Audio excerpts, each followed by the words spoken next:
Hello and welcome.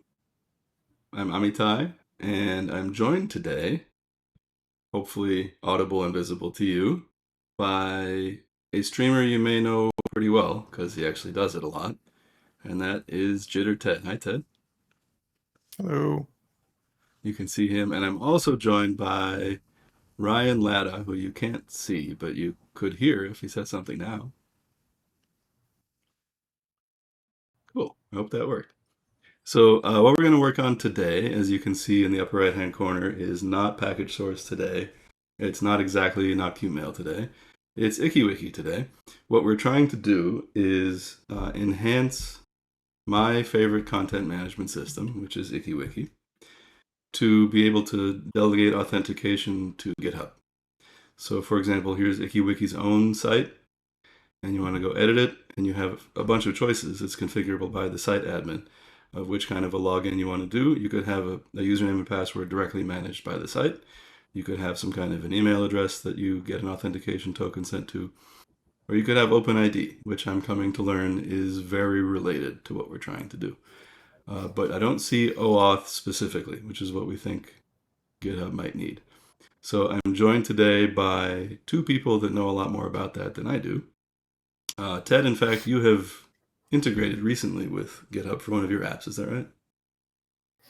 Yeah, so I didn't wanna deal with I just think it's a really bad idea to roll your own way of storing usernames and passwords, just don't do it. Delegate to somebody else, and since, the application I was doing this for involves GitHub, in terms of it manages how I run my learning ensembles, and so there's sort of everybody needs to have GitHub anyway, and since everybody needs to have GitHub anyway, I thought, why don't I just use GitHub uh, for authentication? And so GitHub supports OAuth and the authentication part, which is what seems to be called OpenID. So hopefully this part will be quick, but we'll see. The devil is always in the details. Um, my app used Spring Boot, which actually has set up stuff so that it uses the standard and therefore makes it really easy to do the initial connection. But there's still, at least on in my app, I still had to associate the GitHub username, which is what you get back from GitHub after the authentication process. I had to associate that still with my own database, but at least I didn't have to handle like who are you or you say who you are.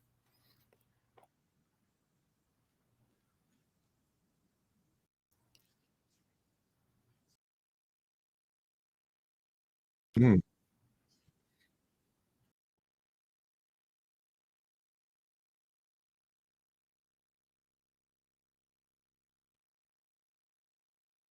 mm,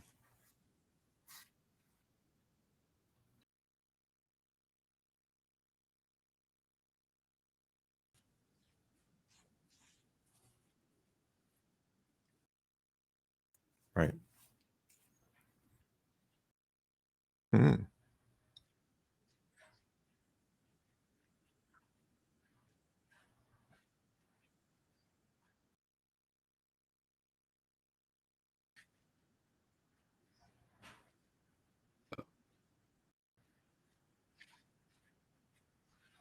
mm.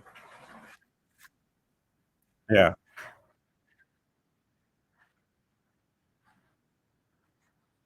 yeah. Yeah, That I know sounds that's the like, case because go 'cause ahead. I've got there's one app that I also use on the desktop that I originally signed up with through the iPhone, and so my user ID is basically some long UUID-like thing. It's completely obfuscated. So it is authentication, but it's not authentication in the sense that we can trace it to a specific. Um,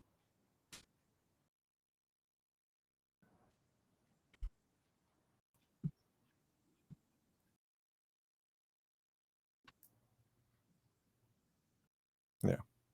You get a unique identifier so you can recognize them again, like, "Oh, we've seen you before," and we can tie you to the specific account over whatever on our system, but you're just a number. Yeah.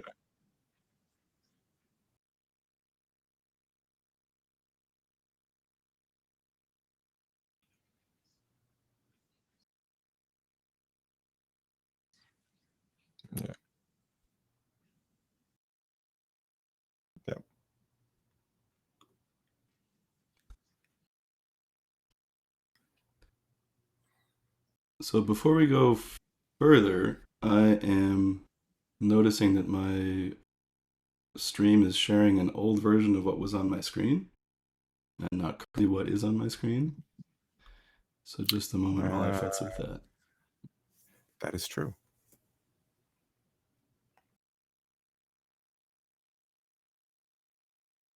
Yeah, that's kind of weird. So I'll just There we share go. that window for a moment and then we'll go back to display.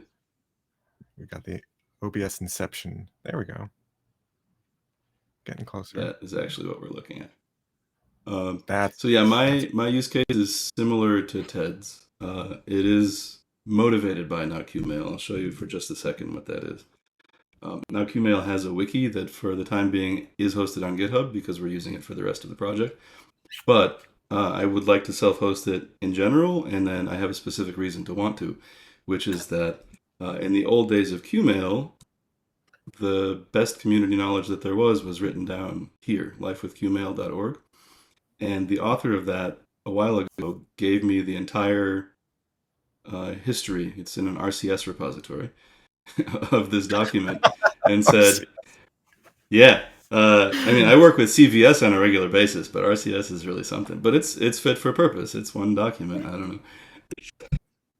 It's just funny. It's just like, It wow, I is. haven't heard RCS in It years. is. And so you can get that into CVS, and then you can get that into Git, and I have that worked out. And then the format, the input format for this document is one that is not Markdown and is not supported by GitHub, but could very easily be supported in ikiwiki because it has a Perl parser and renderer.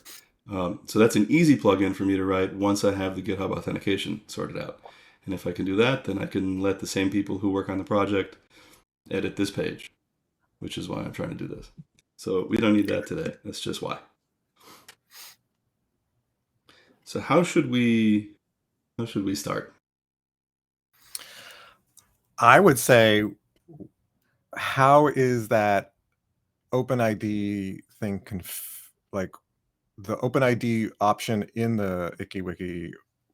Is there docs about what's going on behind the scenes? Because there must be some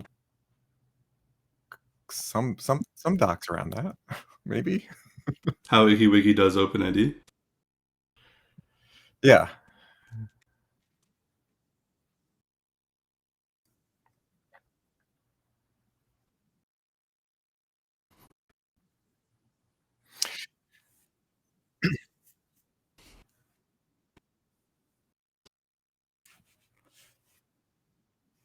Yeah, we're gonna have to do that no matter what. That's definitely true. But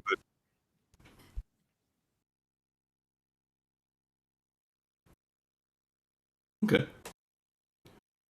I guess we could quickly determine whether the OpenID implementation is going to help us at all today, one way or the other, and then go the GitHub route. That sound true? yeah. So do I have? Let's make a little ikiwiki site, maybe, or just look at the code for that plugin.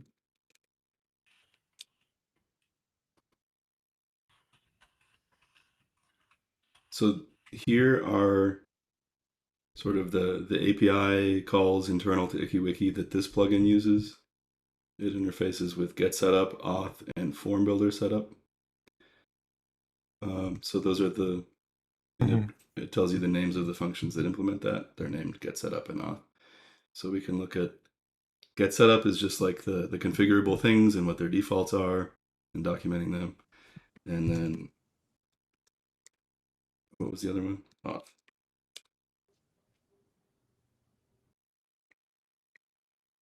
So it takes two parameters. This is Perl.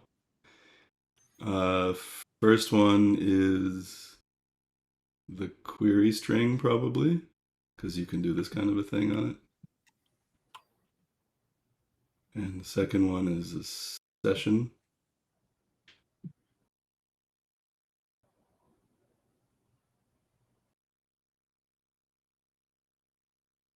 Hmm. This is not jumping out at me right now.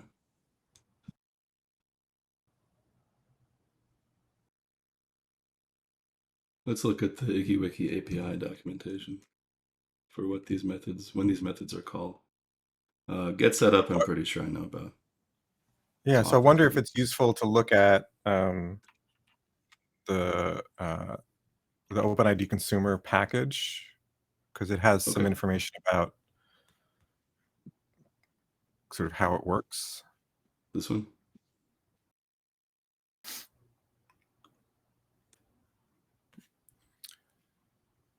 Yeah, that one. Roof. Uh, that's weird. You want the Here it is. consumer. Yeah.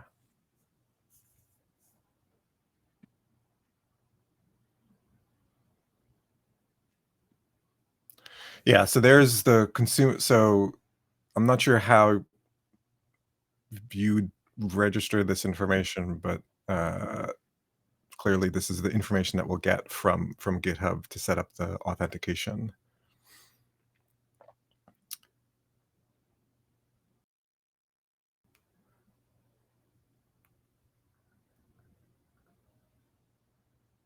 Claimed identity.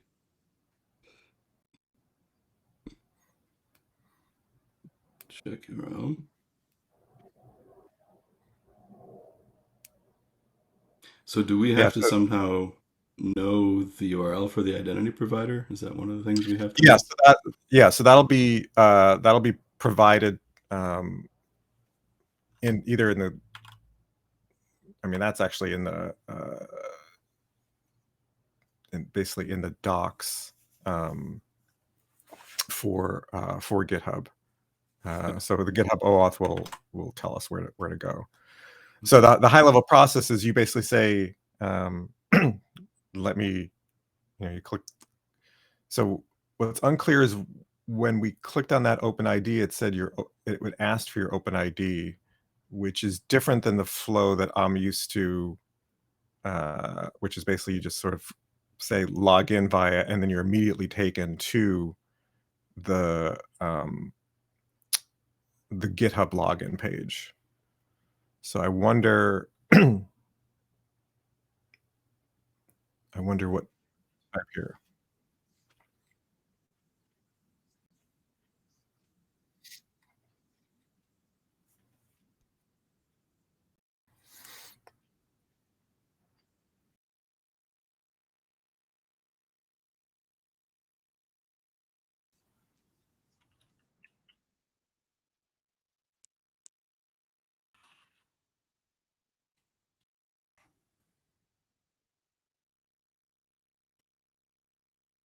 Yeah.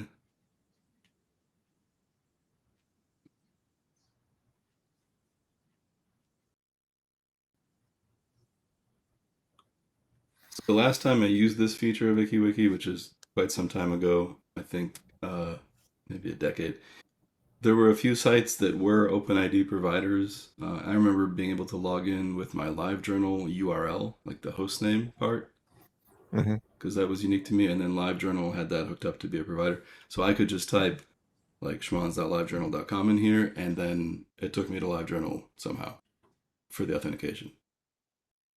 So something about this is archaic, perhaps, in that it's hostname based, and then there's some kind of a lookup that happens. Maybe that part doesn't match. Like I was seeing here, yeah, the claimed identity again is a domain. So maybe that's something we're Oh, gonna so have to deal I with. wonder if you just typed in github.com, what would happen? Let's see.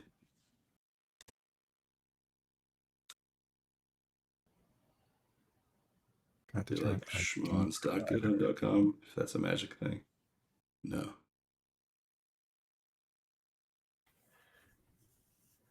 Yeah, so I don't. Does it still work if I do live journal? It's still there. Something's happening. Oh, they So won't I let me. want. It looks like it knows, and this was true as well when I set up the Spring Boot version. The Spring Boot, Spring Security really has built in. It's like, okay, we know the big guys. We know the GitHub. and GitHub is considered a big guy. So we know the Googles, we know the Facebooks and the GitHub and the and sort of the URLs that we have that you have to hit in order to start the authorization process or authentication process, to be more precise. It already knew. So I wonder if there's a configuration, um, and I wonder if it's even worth trying to push it this way versus just saying, let's just try adding it manually. I think we should go the latter route. What I remember from the past was that there was something that an OpenID provider could do in DNS or in their web server config, and that's why LiveJournal is automatically handling this. And if GitHub hasn't done that, then that's not how it works for GitHub. Yeah, So yeah, I don't know. let's just go down the other path.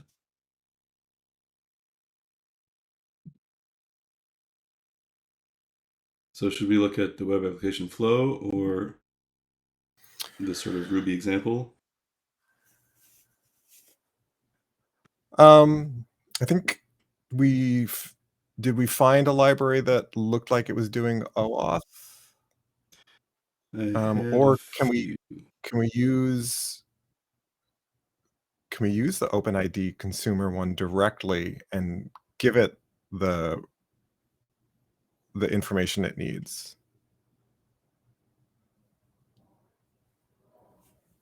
Let me recapitulate what I found looking for OAuth.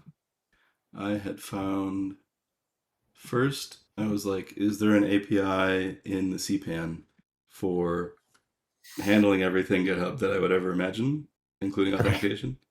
right. And there almost is, but it assumes that you have authenticated or would do it this way, like per user, which is not what I'm trying to do. Yeah, no. So that's not it. Then I saw that there was this OAuth module as part of that that says for web application flow, we suggest you do that. Okay. So, okay, then I'll go there. But this is OAuth 1, which I don't know if that's a blocker or not. Ye Yeah, Okay, we don't want that. We want okay. 2. And then what I found as like the most relevant example, perhaps, was this abandoned module. Yeah, But that the one is OAuth 2. yeah, but the OpenID consumer module that ikiwiki appears to be using, can we Yeah, use that one directly? Because it looks like it does the right stuff, if okay. we can configure it correctly. Yeah, worth a shot. So should we try to use this module and follow the web application flow? Is that where you're heading? Yes. Okay. So let me just grab this whole example.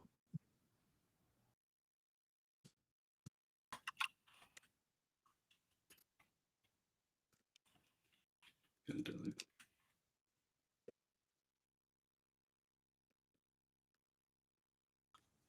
There it is.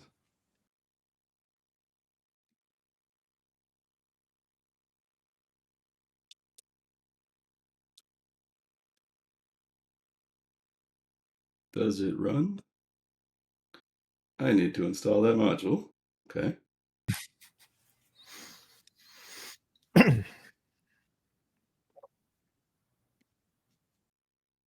Fortunately, that's probably quick. Temporarily, this is a package source channel.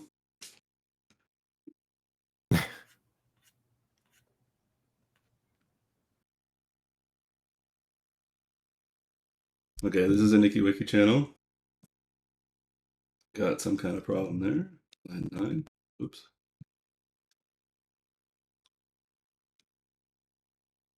Oh, yeah. That's not a real secret, is it? Let's try like No, that. that's not. Okay, seems like I'm going to need that one too. Is it here?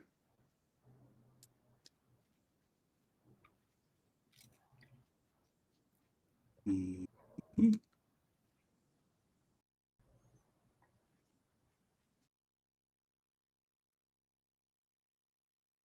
That's the one.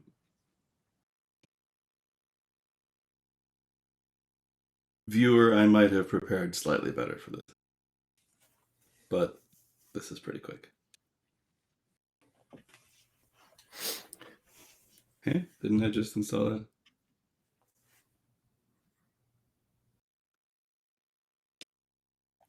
It is installed.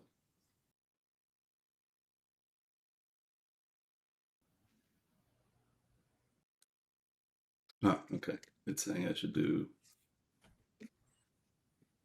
this. Cool code example. Okay, yeah. Same thing with this one. I have it. I don't.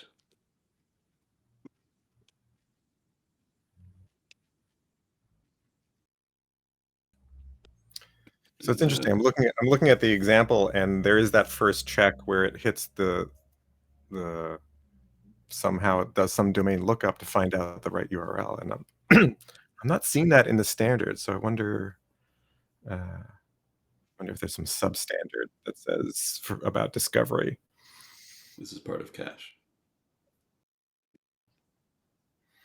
Yeah, because apparently I'm looking at the OpenID.net site, and apparently the dynamic discovery stuff is. Oh, look, they misspelled minimal. Um,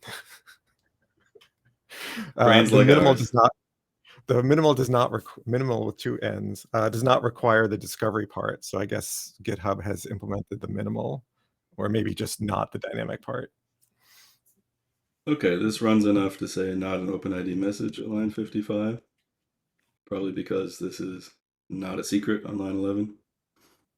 So, Well, the okay. secret shouldn't be involved until, uh, later on, so it's, um so what does it mean by required root? Unfortunately, they're using example.com for 2 different roles, Nice. so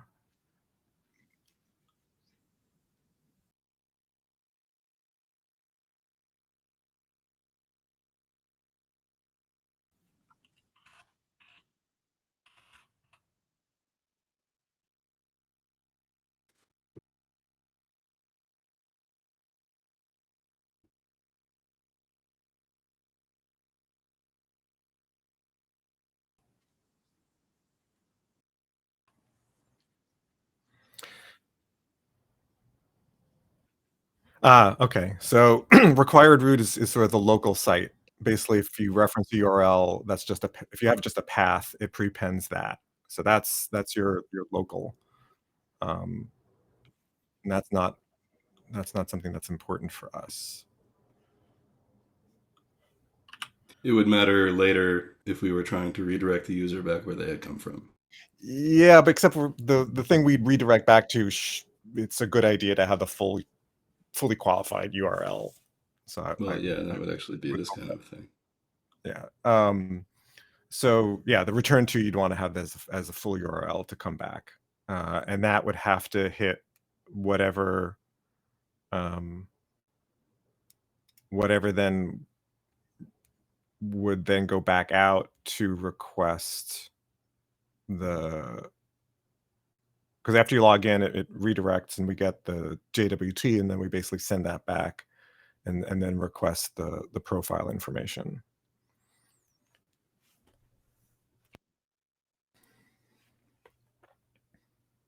So what looking at this example, I think we can sort of we don't want to do that first part, the claimed identity part, because it's Mhm. I think that's the part that's doing the discovery, and we're not doing discovery. Right. And then the return to would be whatever's running. whatever server's running the OpenID check, basically whatever is running this code.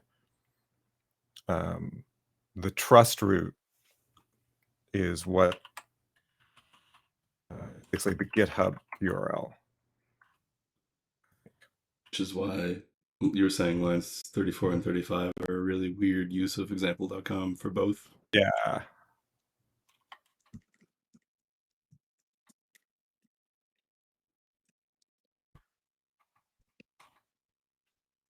So it says trust root. I don't see that documented anywhere in here, so I'm not sure who's asking for that parameter. Hmm.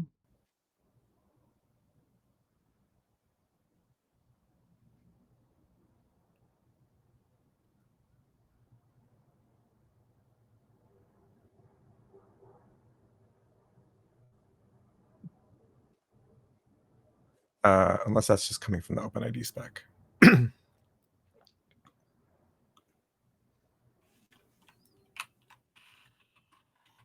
And then it's giving me my choice of two ways to handle the server response, one of which is that I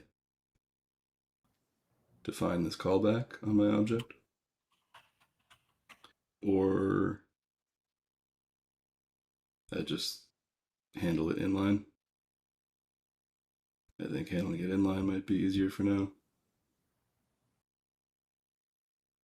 So I was just looking up trust root. So trust root is coming from OpenID, Okay. and I think that's the failure of the documentation of making assumptions about the reader's knowledge about OpenID. And this kind of thing drives me crazy. It's like you could put in a few lines to say, "This is what this is about," and that would save so much anxiety.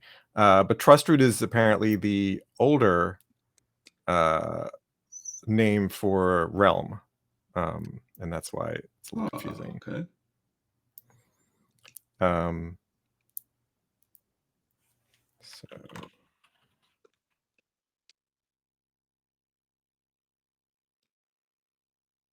Okay. Yeah, by that name, it's familiar. Okay.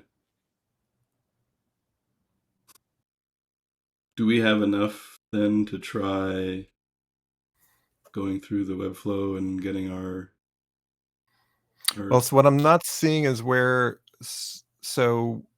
unless we build the URL manually with the client ID and client secret, because basically when we send the original request to GitHub, right? So when we redirect to GitHub to start the flow, somewhere in there has to be the client ID and I think client secret.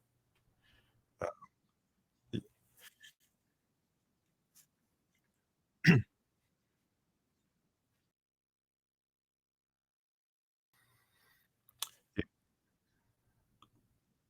I, I thought it was 2 steps. Um,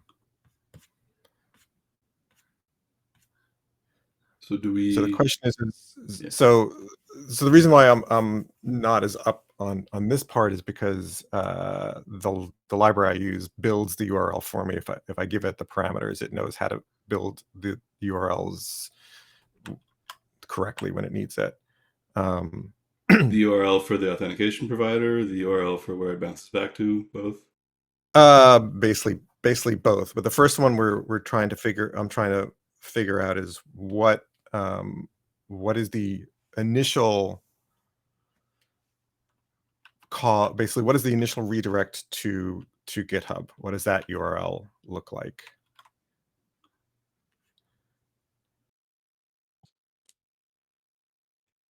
Can we So find Is that probably yeah. GitHub's docs would have that. So there's the what's called the authorization endpoint. And so this is the one that has um, github.com login OAuth authorized, right? So that's the one that GitHub provides. Uh, and so once we have that, um, what does it build as the parameters?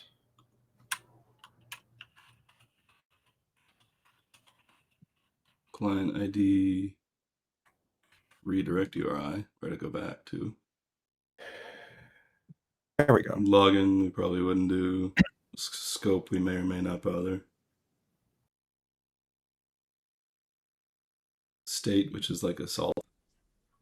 And then allow sign up, which is a minor, like if you're not already a GitHub user. Right. What do we do?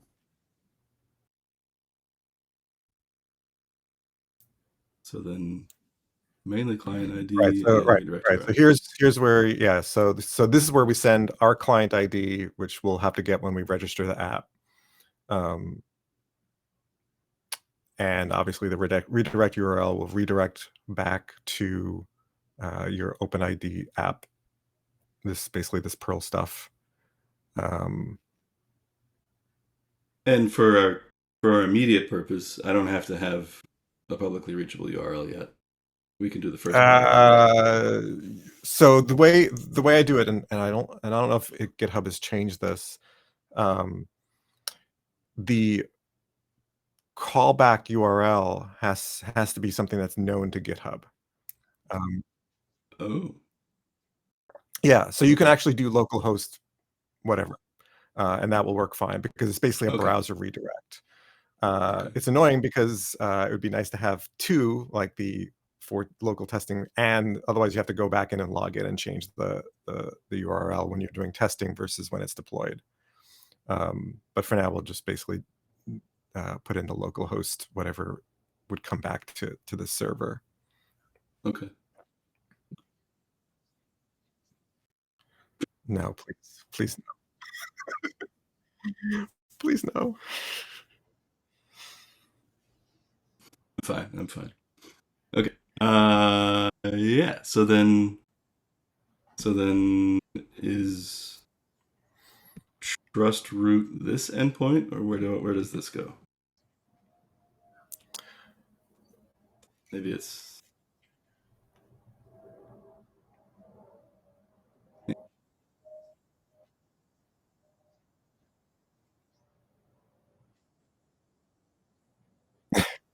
yeah.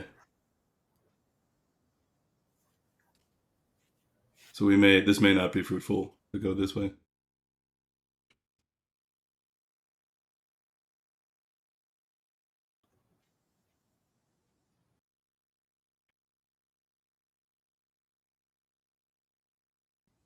Yeah.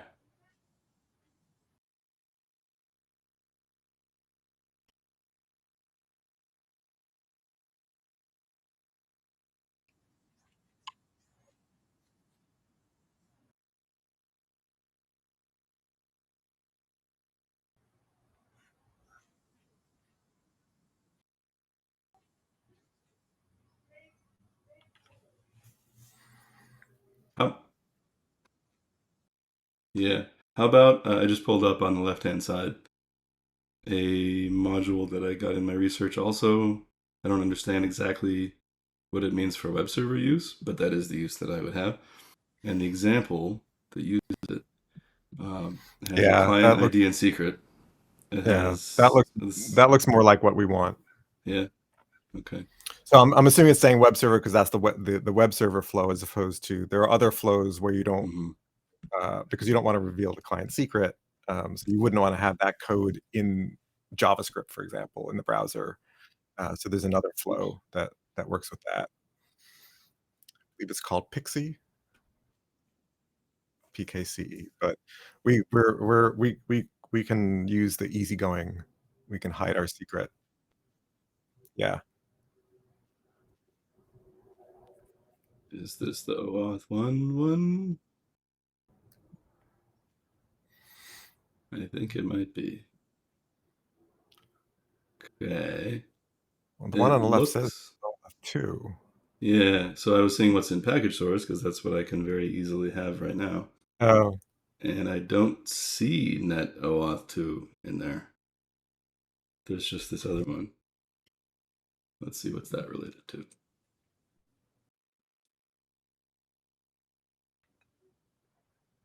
This would be I don't want an authorization server.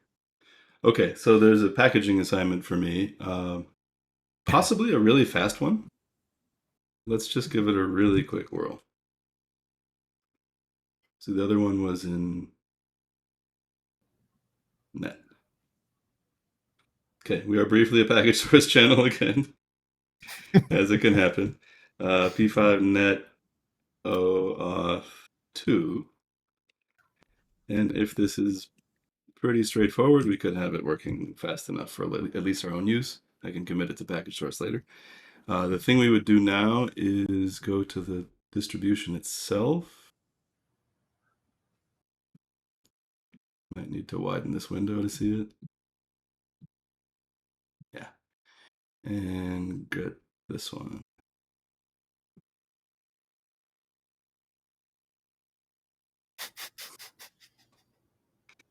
Perl is a very colorful programming language.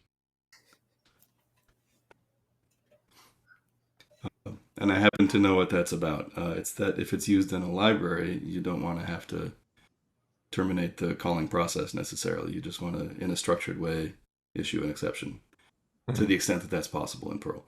Die ends the program unless you specifically catch it, and then you have to know which ones to catch. And I guess with carp you can decide. Anyway, we might have something here. Most Perl modules have a really standard install, so it's very easy to package sourceize them. Okay, so it seems like we have something. Let's see what we got for installing it, if it looks like some stuff. It does. Okay, so maybe we can try using it.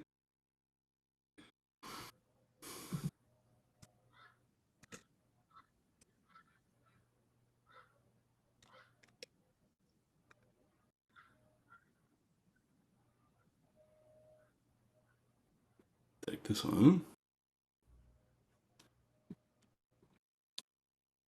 Whoops, forgot a greater than.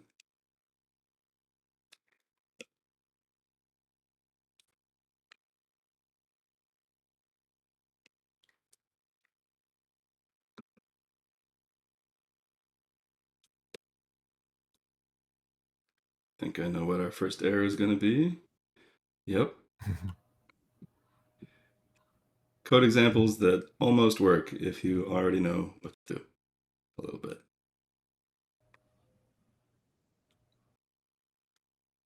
Any other modules in use? No, just that one. Okay, so maybe it runs. Woof. Okay, yeah, needs some data, and then looks like it might do a thing. Yeah, that looks like a good expected message, error message. Yeah. So Okay. bad request means it made it, and we just didn't provide this stuff because we're not authenticating with None of that was right. Yeah. Google.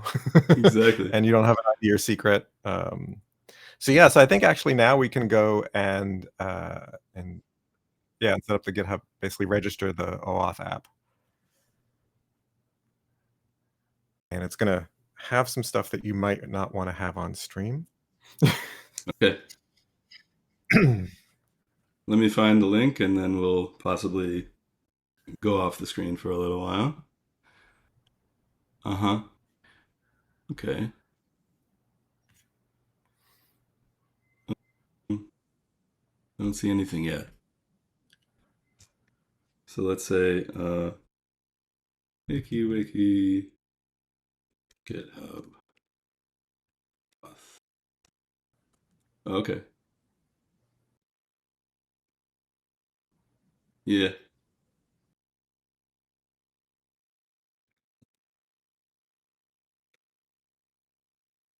Mhm. Oh, that's true. Yeah. Then they hack themselves. What would the CGI look like? I guess just this for now. Like the specific CGI URL that I want to bounce back to. So this is just the homepage URL. So this is just for documentation. So Yeah. you can pretty much just skip that part. This is the important part, is the callback URL. Yeah. For how ikiwiki would receive it and decide that we were authorized or authenticated.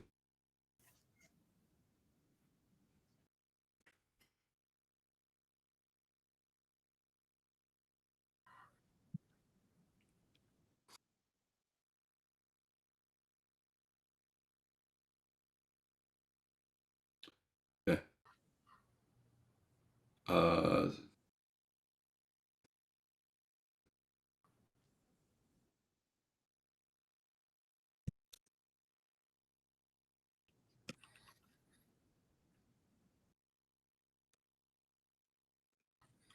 let's see. Yeah. Yeah, no, it basically enforces that. I've had that when I was switching back and forth from localhost to production, so it's like, "Oops." So we need Um, to decide now how ikiwiki will receive, like which CGI parameter is the one for this. So I want to see what yeah, I mean, OpenID does, and then make one up. yeah, I mean, I'm not sure who's responsible. So, like, the package that we are using, it needs to be the one that gets that request that comes back. So because it's gonna need to do a post back to GitHub. And So I will need a little website running here to be able to actually develop this. yes, so that's why it's the web authentication flow, because there has to be a web server, and and this OAuth 2 package needs to be the one that receives the request. Right, right.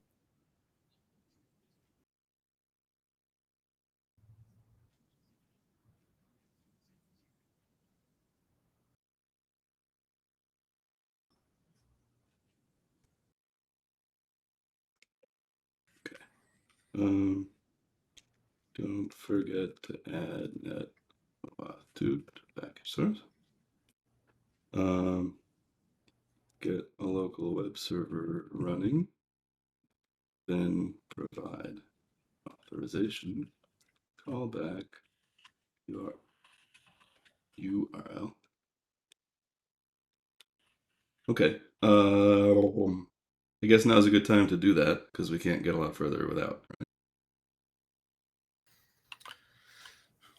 Yeah, I mean, we can finish registering the process, but if you don't know what the URL is, then you're gonna need to figure I got that to out figure out what first. the URL is. Yeah.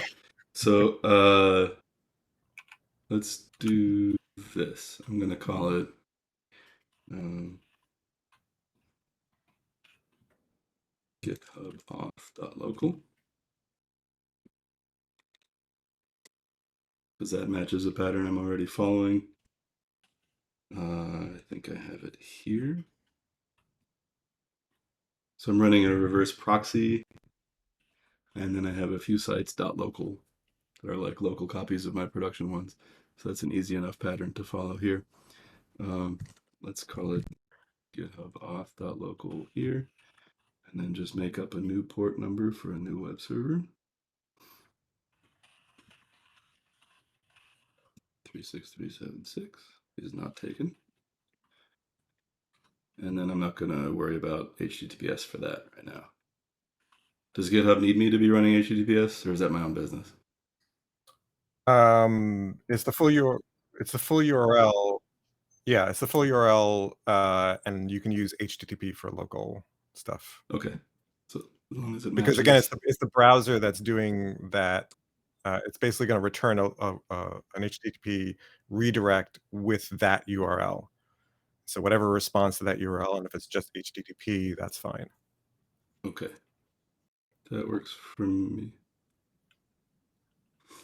Yeah, I don't believe for the exact reason of localhost, I don't believe that they enforce that.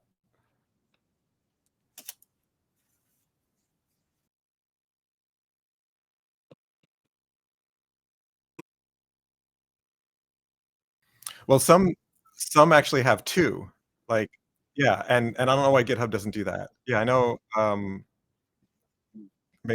don't know if Google does it, it sounds like it does, but another one I was integrating with explicitly has, "What is your localhost version of this?" Um, and then what is the production one? And it's really annoying that GitHub doesn't. Because you're sending this anyway, and it's really just looking it up to see if it's valid, if it knows about it, and so why can't there be 2 or 3?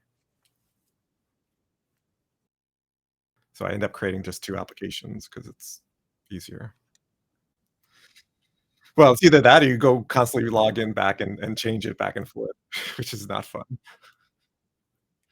Been there, done that.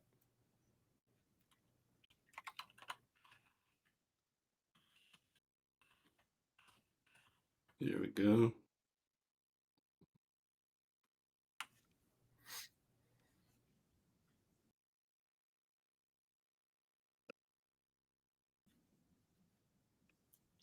Hey, Please go ahead. that's what we're here for.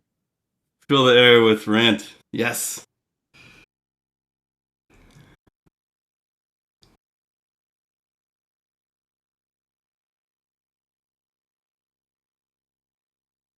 Mhm.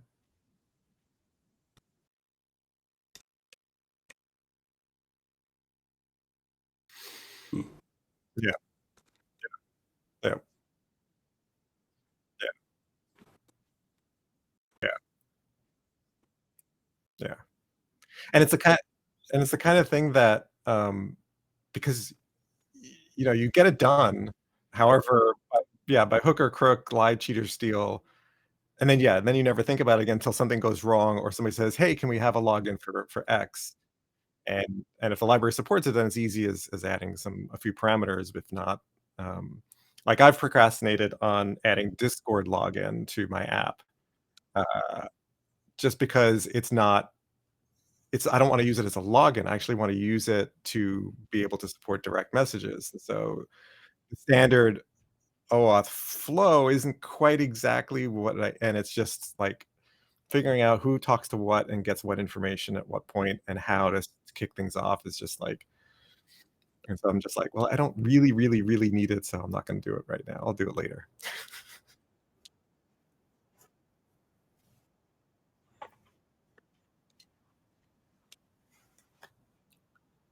Oh, good lord.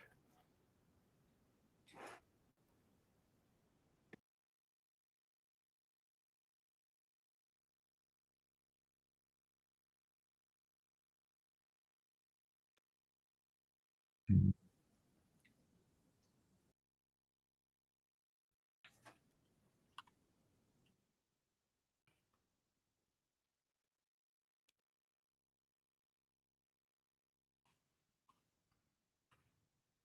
Yeah.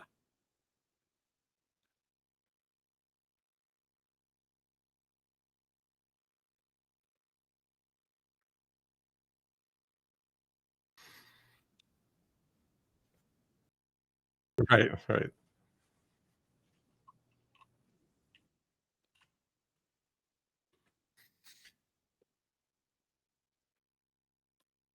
If you're just using it for the authentication, you don't have to worry about the refresh stuff. Uh, like I don't deal with that. I mean, well, maybe maybe I do, and I don't know about it because Spring Security handles it for me. I don't know. It might actually do that for me. I don't know.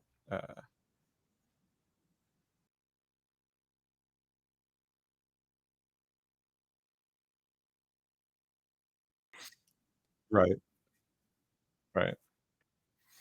Yeah, Zoom recently changed their thing, so before it was easy, you just got a JWT and you could use that to authenticate, but they basically deprecated that, and so now you actually have to use OAuth, and it wasn't really OAuth, it was just you have to authenticate, and it's like, okay, because but it really is an OAuth-like sequence because you basically do the same back and forth, and you basically end up with a token, and it's like, all I and then I can use that token, um and it turned out to be I'm just gonna write this code directly instead of going through any kind of library because it's like I know exactly what I'm sending and what I'm getting. And it was surprisingly easy. It was easier than I thought it would be to get that up and running. Because for that, I am actually it is actually OAuth, um, because but that token expires in, like, an hour. But, like, basically, I authenticate, get a token, do the thing, and then I'm done. And so it's not like I need to hold on to it, so I don't care if it expires in 5 minutes or 5 days because 'cause I'm just gonna request a new one every time I wanna schedule a Zoom meeting. Because it doesn't happen that often, so I don't really care. Then I'm not gonna run out of tokens, so who cares? And maybe there's some bad security reason not to do that, but I don't care. It's easier.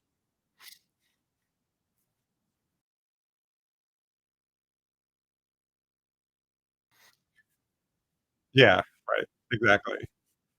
Yeah, the only thing I'm wasting is Zoom's resources, not mine, so right. I mean, I guess it's 1 extra round trip, but, who cares? What, 500 milliseconds?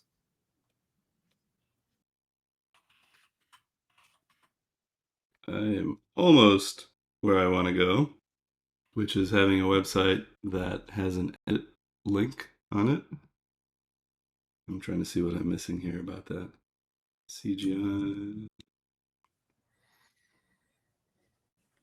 So I threw into the Twitch chat just sort of the sequence of events that happens during the OAuth, web application flow. Nice. Thank you. This one. This one. And what always confuses me is, like, when does the redirect happen versus you get you have to do a post, and then you get something back behind the scenes, and then you're back in the browser and doing something, and it's like these 2 layers of things going on, which is why it's like, "Wait, how many round trips are there?" Well, the browser's only making this one, but behind the scenes, you're making an additional one, so that's right, right, exactly, right, and that's why when you said 3, I'm like, "Is it 3 or is it 2?" And like, "Wait, where how are we counting?"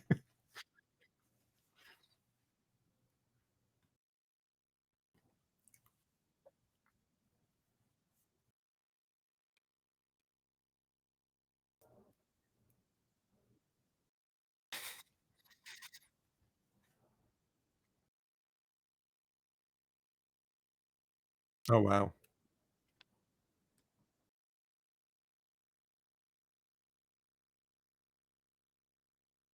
Yeah,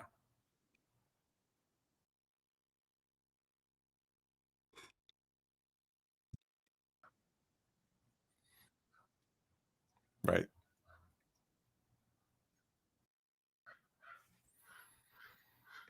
Yeah, yeah, well, I mean, nothing's intuitive, right? It's just how I mean, this is why sort of what I was getting at before is like we learn it and we get, and we may learn a lot and have a lot of detail in our head when we're actively working with it.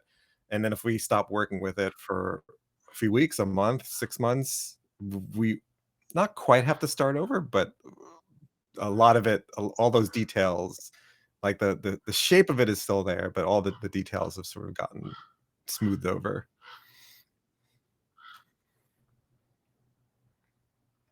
Okay, I'm almost there. For some reason, my CGI. Yeah, I'll start reading the OpenID authentication 2.0 final specification. That sounds We can like a start with good the time. Thank you. requirements, notations, and conventions. I love those. Yeah, keywords must not, required.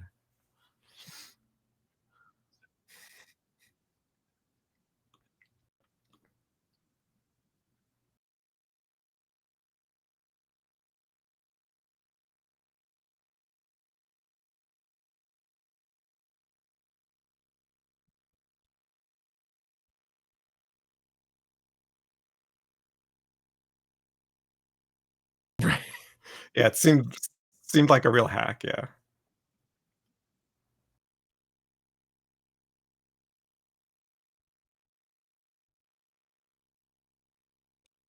Right,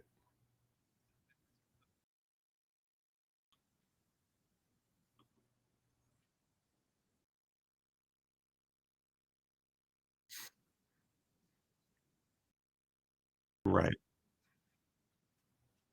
right.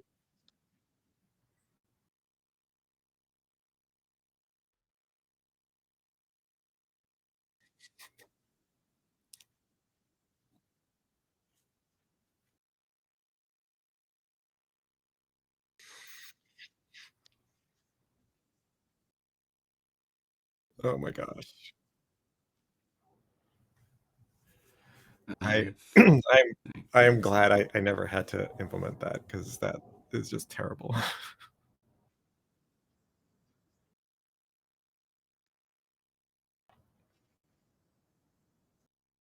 Yeah, yeah.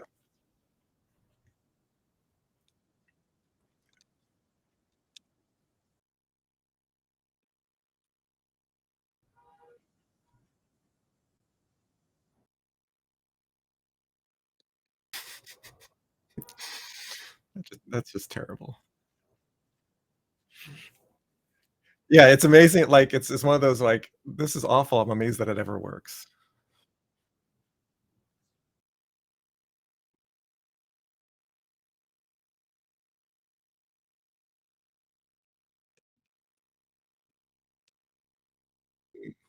Yeah, it keeps working. Yeah, and then it keeps working until it doesn't work, and then nobody has looked at it in a year, and now you gotta figure it out.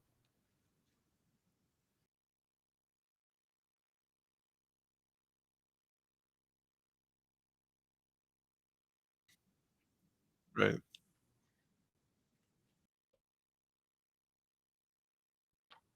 Speaking of this one, so reverse proxy is good. Site is up. It's managed by my service manager. It thinks there should be a CGI, so it's putting edit links. I'm missing something dumb because it does not find the CGI. So in URL space, the CGI is called /CGI / GitHub auth.local. And the reason that I think that should be true is that I've enabled the CGI plugin and aliased that URL space to the local file system space that's called CGI, which is right here and contains that. And then the URL space under there, everything should be mapped as a CGI. That's what this line does. Like anything that's in there is going to try to get run as a CGI. So why? Why? Why? Why won't you work? Please. Okay, that's where the script is. I got it. I got it. I got it. Thanks for your help with the rubber ducking. It is. I don't know why I did that, but that's going to work.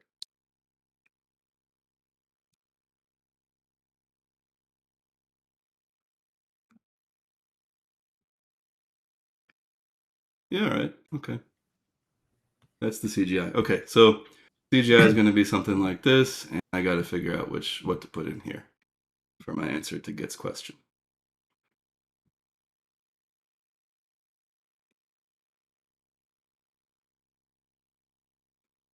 But I need to know a few more things, don't I? Why is this happening?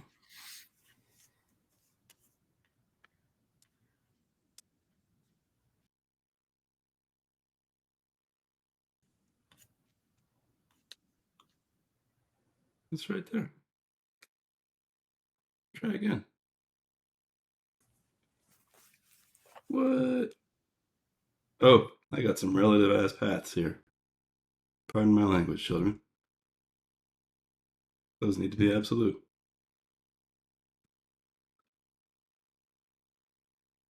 That's going to help.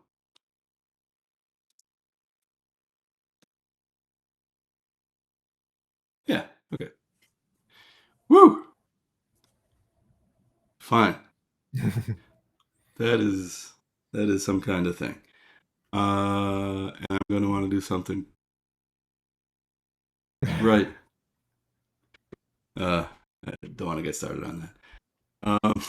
Let's not go there. No, I have opinions. You might be able to guess what they are.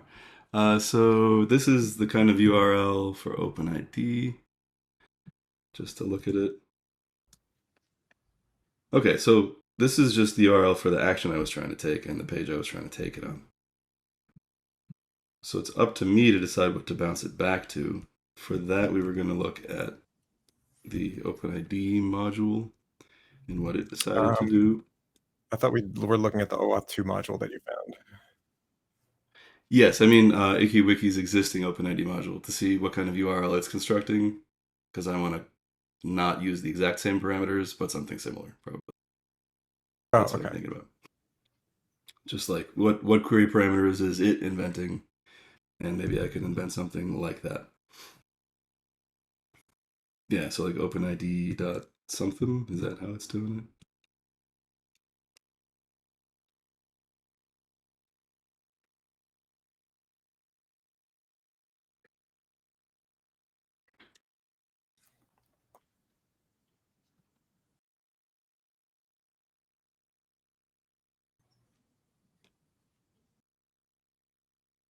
So I just need like this.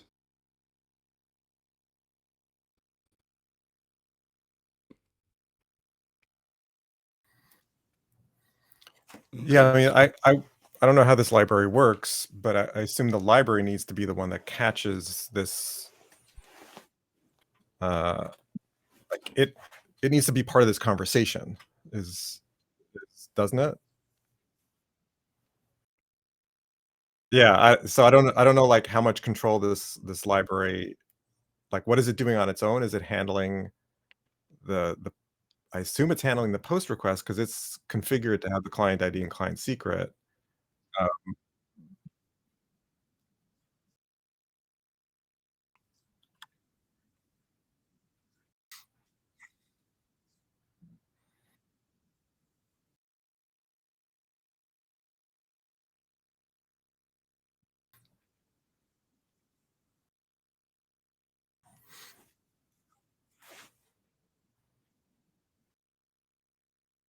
right,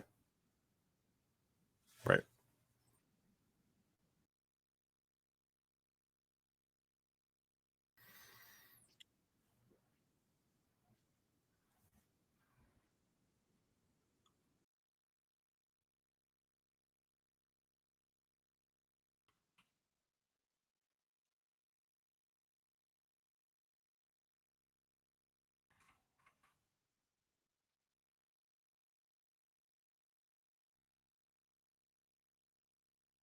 Okay. So I think I understand enough to make a possibly correct statement.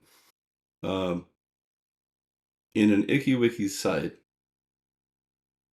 the only dynamically executed code paths are going to be CGI.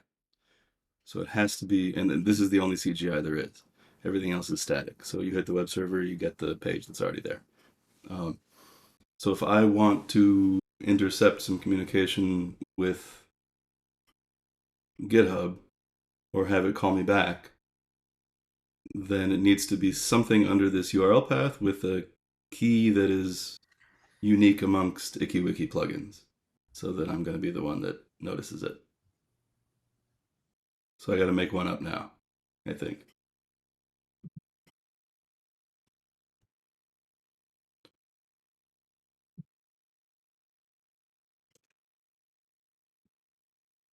I think it's just that. Yeah.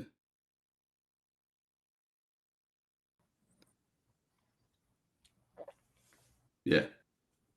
Yeah. Yeah.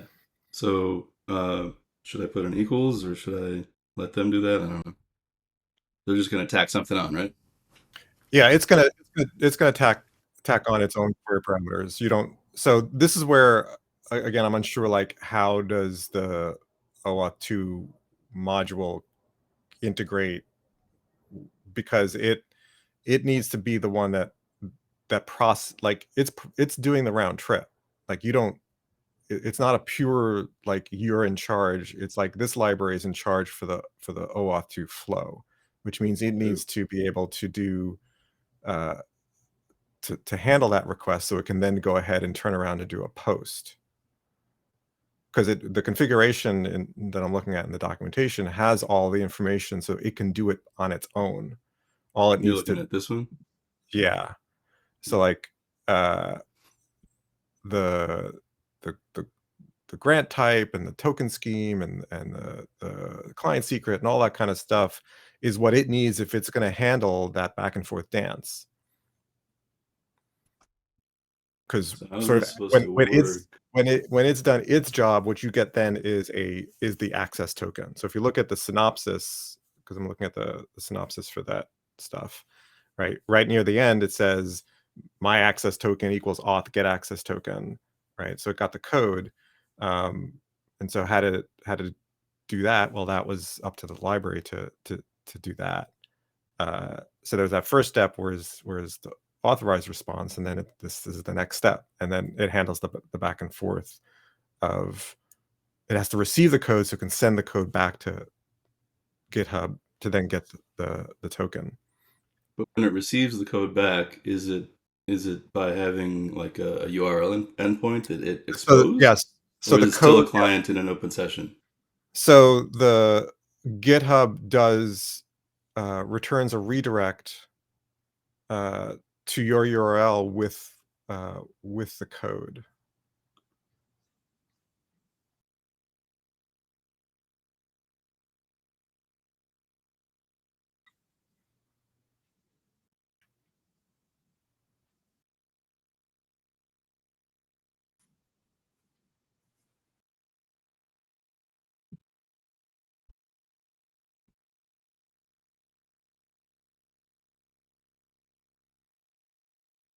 Yeah. Yeah.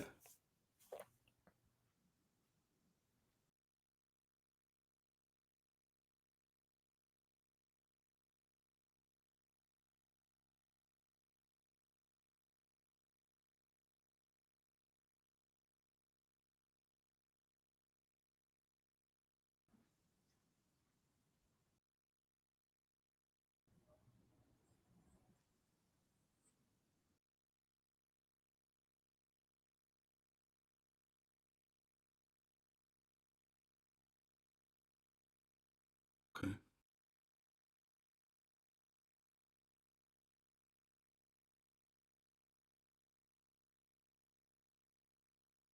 I don't know how it could. Yeah. Yeah, my mental model is like that. My mental model is that I'm ikiwiki. I have control over a small part of the URL space. It's the only dynamic part of the URL space. And then the convention in ikiwiki plugins is that anything can add any CGI parameter, and it's just going to, other ones aren't going to care about that one, and yours will. And so I guess I'm going to be called multiple times, uh, Right, right. So what? and I'll have to tell the difference between which step it is. Yeah. So if you look back at the synopsis for the docs for the OAuth 2 module, um, right above where it says my access token, what you have highlighted, it says the info of the parameters from the callback to your service, right? So you've gotten the callback, right? So you're absolutely right. You're handling the callback somewhere in your ikiwiki CGI And code, then I'll be and calling you this pull again out with the new and you information. pull out Yeah. and you'll get code as a parameter, and that's what you then send in to the next call to this library, which will um, do the correct post with the correct contents. You'll get back from that request the access token, and then you will then do another call to say, okay, now I have the access token. Now I have privilege to get things like the user's email and username. But you're Okay. right. So So in between sort of that, so basically the step before you call, auth get access token requires the code. How do you get the code? The redirect happened back to your ikiwiki CGI. And so you just need to figure out uh, what that URL is and how to handle it and how to get the parameters so that you can hand it off. okay. So then I think I have rough understanding. The this part here, I think I'm gonna learn what I need to do in ikiwiki by guessing and probably guessing wrong, and then seeing what the callback does with that URL. And I also think for us to get somewhere with that, we need a little bit of a skeleton of an ikiwiki plugin so that we could Right. try to receive and tell which step we're in. Right. Now, Ted, I think you were saying you have to wrap up at some point I soon. was yeah, I was about to say I gotta hop off. Okay, Ryan, Well, you're done too. hopefully Okay, hopefully this is okay. the somewhat easier part, but I mean, I can tell you the hard part before we had the session, and you guys helped me already with that, is it seems like there's a lot of different options for how to authenticate to GitHub, and I couldn't figure yeah, out which one. yeah. So I think you're on the right track. So hopefully this will get you there. But right.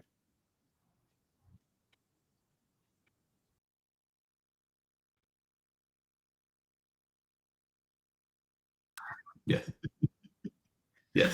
Yeah, yeah. I have a All lot right. of trial and error in my future. Thanks a lot, guys, for joining. It's really Take care. fun. Let's do it again. Yeah. All right. Bye. Peace.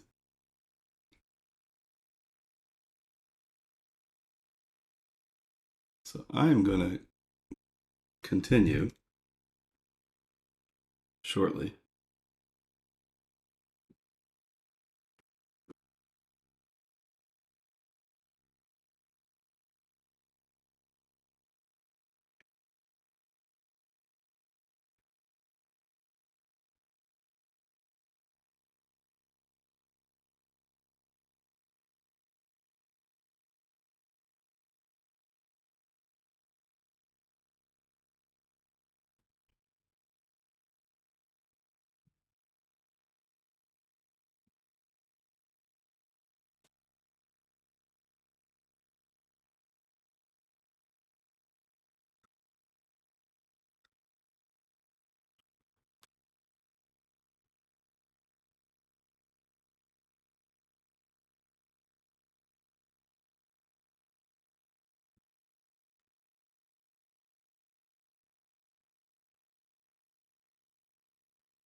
All right, we're back.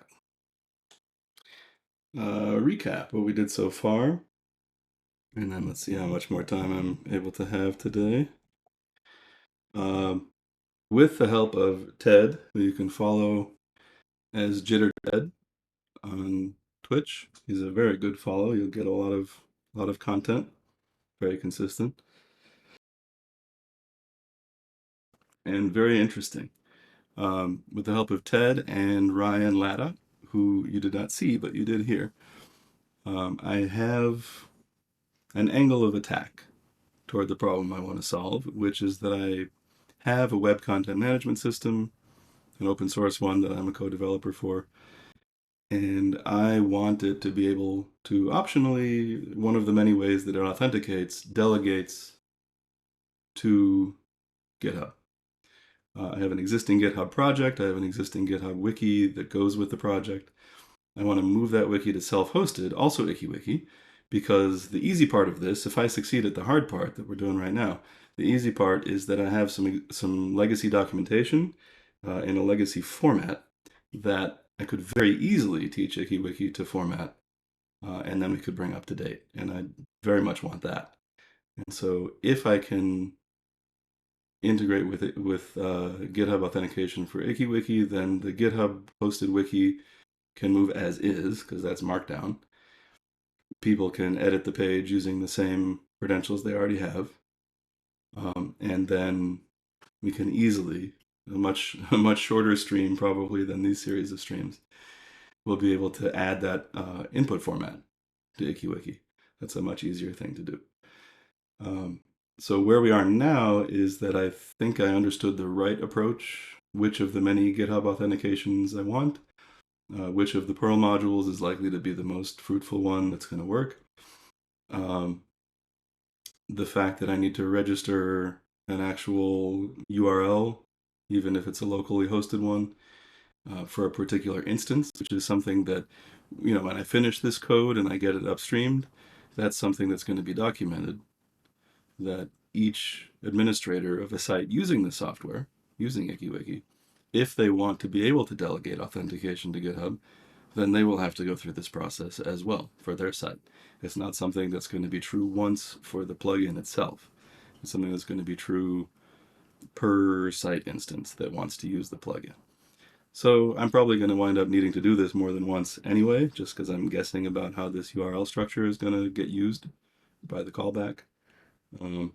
But maybe.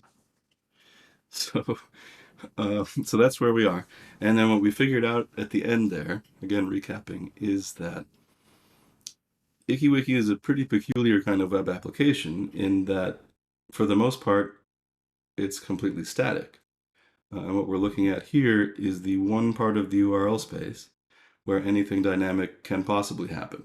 And that's, it's configurable per site also, but typically it would be CGI bin or CGI or, just a file name that ends in CGI, and the web server handles that especially. But otherwise, any URL on an ikiwiki site that you hit is either going to be the content of the file corresponding to that URL, because the web server gives it to you, or a 404 because it doesn't. And that's really it. ikiwiki mostly compiles the content beforehand. So if we need a place for GitHub to call back, then the place has to be somewhere under this kind of URL space.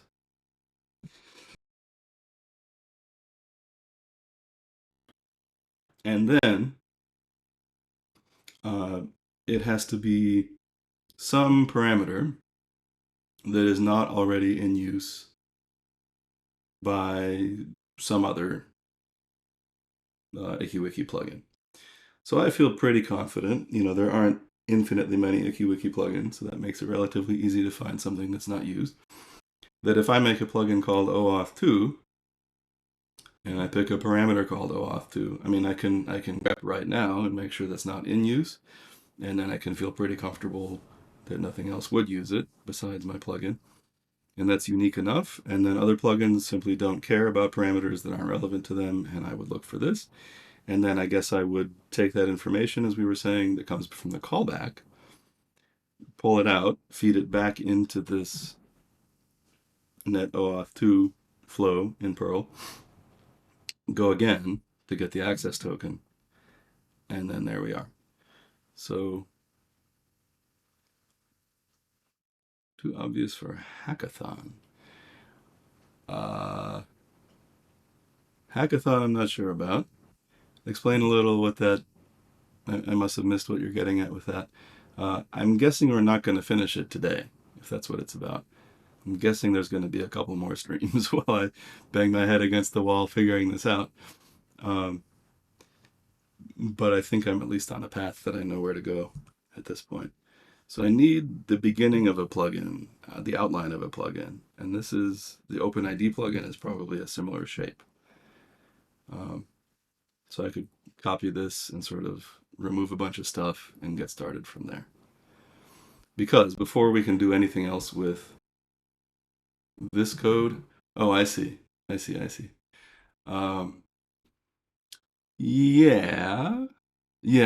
So Estrid is saying that the parameter name being so guessable might be an unsafe choice. That if anybody's trying to hack authentication, maybe it would be better if it were more obfuscated. That may be so.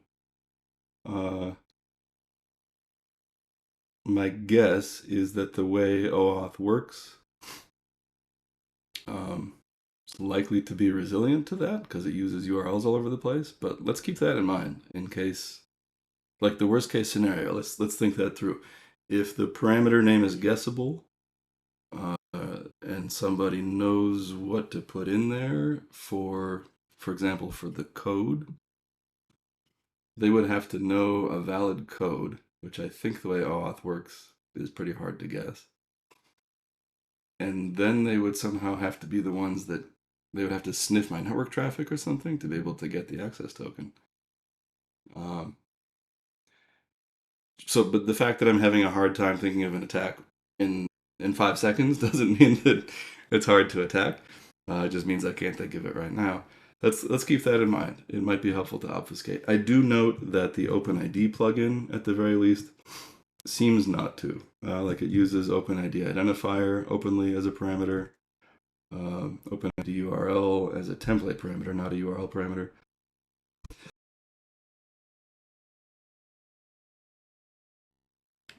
Yeah, so it doesn't look terribly obfuscated here. That doesn't mean that it's right. Let's keep it in mind. So what I need to do now is make some kind of a plugin that can be able to intercept particular CGI URLs. So let's say that we do ikiwiki plugin OpenID, and we'll copy it to ikiwiki plugin OAuth 2, because that's all I'm planning to do right now. I don't understand the differences between OAuth 1 and 2, and I don't want to learn about them right now. So I'm just going to say 2, and if it becomes more generalizable, we'll find out.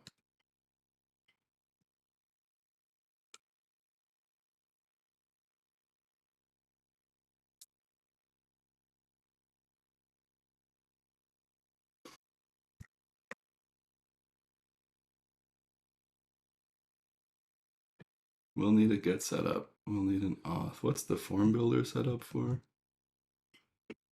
Oh, right. That's for when you want to do a login and you want to make a form. You get 2 OAuth 1s, put them together, it's OAuth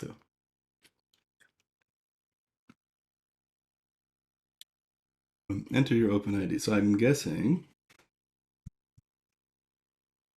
where does that come from?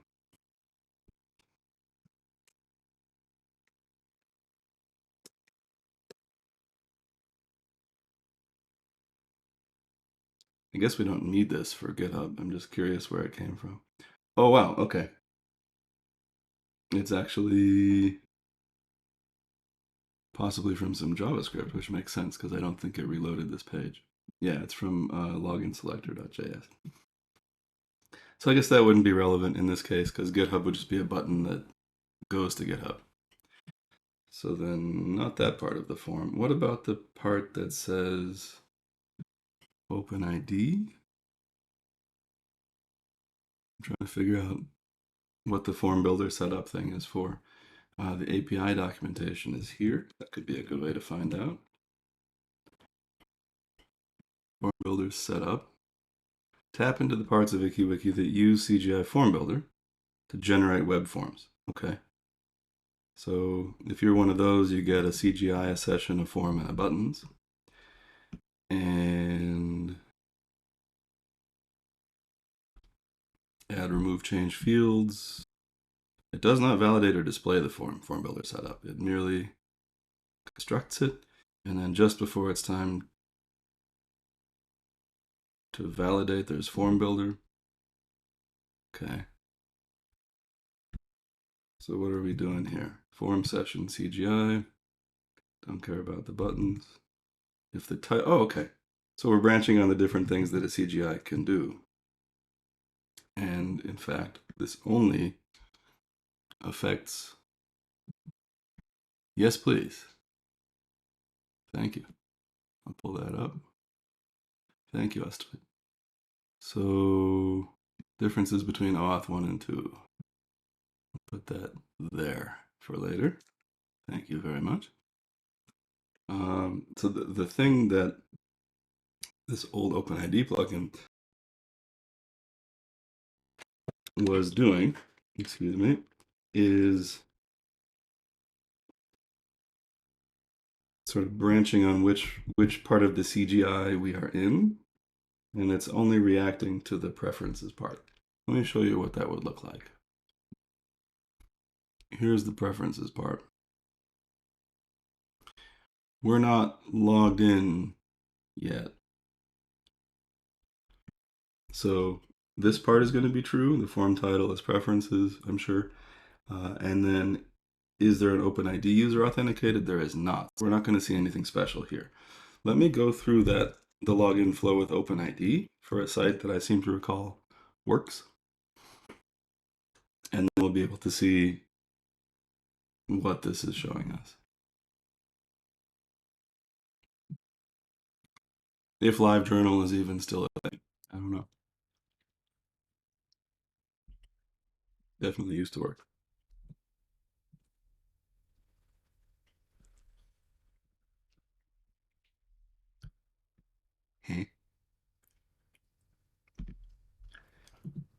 Okay, so maybe it's not going to be possible to show that branch. All right, where were we? What I can do is just delete nearly everything for now.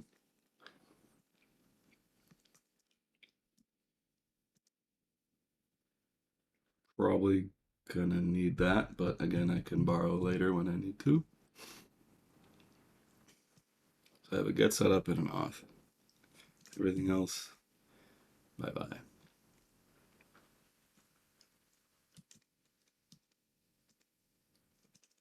Here's auth.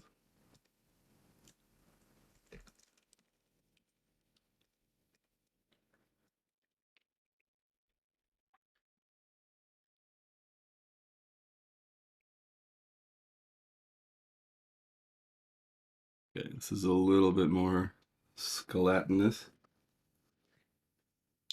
Skeleton-ish.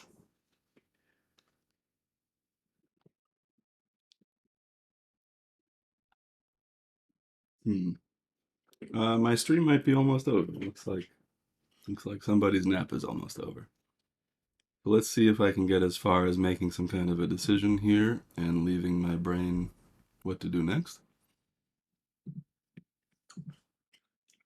Right now I'm looking at this. Need to choose. Oops. Hey, hey. Do not care for that. That. Maybe this.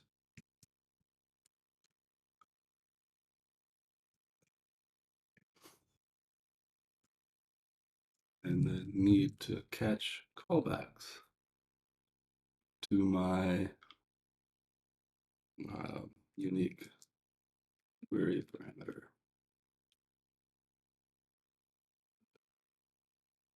Is it risky to use a guessable name like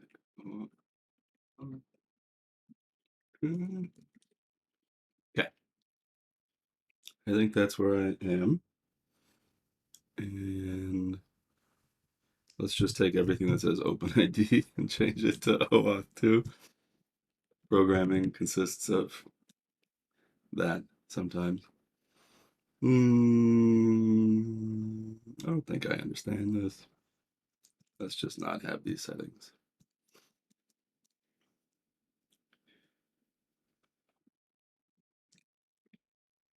And then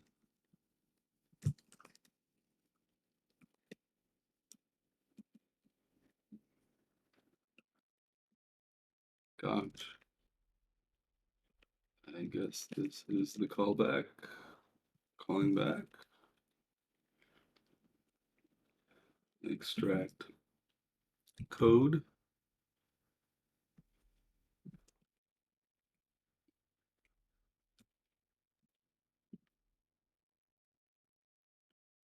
What was it?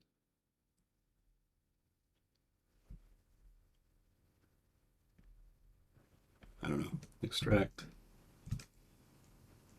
the contents and call GitHub with those. using that.